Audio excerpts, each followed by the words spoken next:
Река Амазонка не прощает ошибок. Ее мутные цвета кофе с молоком воды таят в себе тысячи опасностей, а прибрежные джунгли оглушают какофонией звуков, криками попугаев ора, треском ветвей и далеким, леденящим душу рыком хищников. Матео знал этот мир как свои 5 пальцев. Биолог, посвятивший последние 10 лет изучению популяции крупных кошачьих Южной Америки, он привык видеть природу в ее первозданной, порой жестокой красе. Но то, что произошло в тот знойный вторник, навсегда изменило его представление о границах между человеком и диким зверем. Шел 4-й час его одиночного патрулирования на моторной лодке. Солнце безжалостно палило. Воздух был настолько влажным, что казался осязаемым. Двигатель лодки мерно урчал, нарушая тишину заводи, скрытой под сенью гигантских кувшинок Виктории Амазонской. Матео уже собирался разворачивать лодку в сторону исследовательской станции, как вдруг его внимание привлекло странное движение у кромки заросшего берега.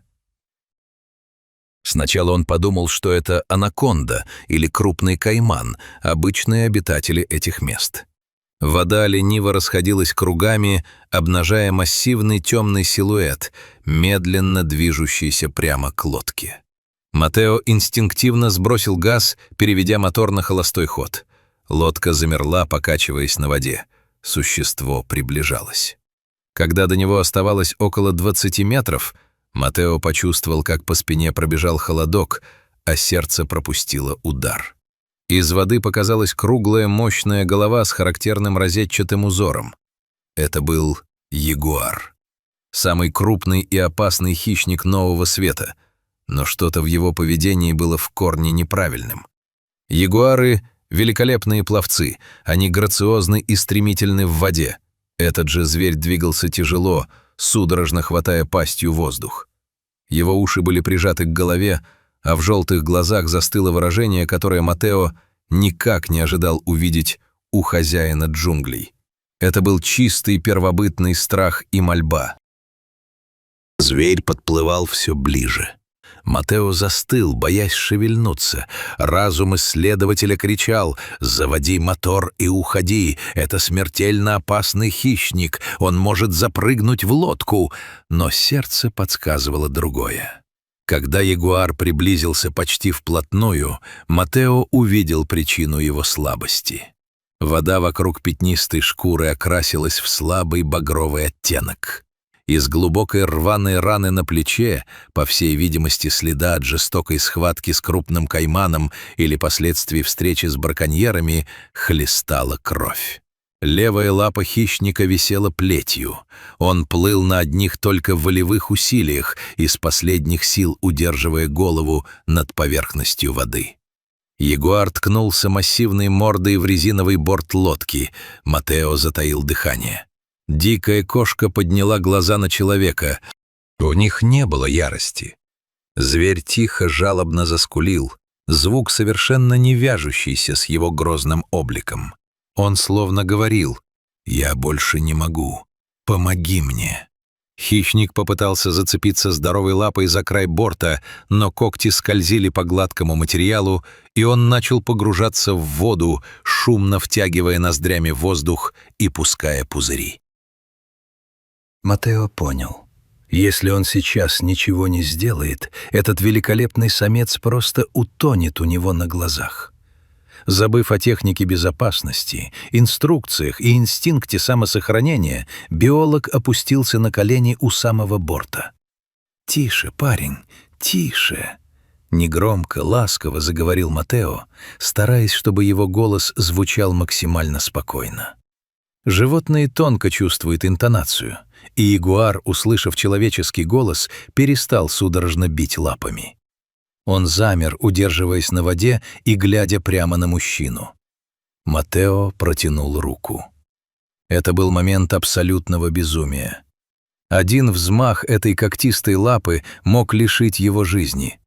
Но биолог аккуратно дотронулся до мокрой, жесткой шерсти на загривке ягуара. Зверь даже не вздрогнул. Он лишь тяжело вздохнул, закрыв глаза, как будто передавая свою судьбу в руки человека. Используя прочный брезент и спасательный жилет, Матео соорудил подобие импровизированного пандуса. Кряхтя от напряжения и обливаясь потом, он ухватил огромную кошку за загривок и шкуру на спине, помогая ей взобраться на корму лодки.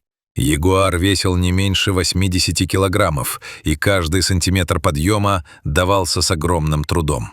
Зверь, понимая, что ему помогают, изо всех сил отталкивался единственной здоровой задней лапой. Наконец, с тяжелым всплеском и глухим рычанием раненое животное перевалилось через борт и распласталось на дне лодки. Лодка заметно просела. Матео инстинктивно отпрянул на нос, сжимая в руках весло, как единственное оружие. Но ягуару было не до нападения. Оказавшись в относительной безопасности, он просто лежал, тяжело и прерывисто дыша. Его раненое плечо судорожно подергивалось. Матео действовал быстро. На исследовательской станции всегда были медикаменты для экстренной помощи животным, но до нее нужно было еще доплыть.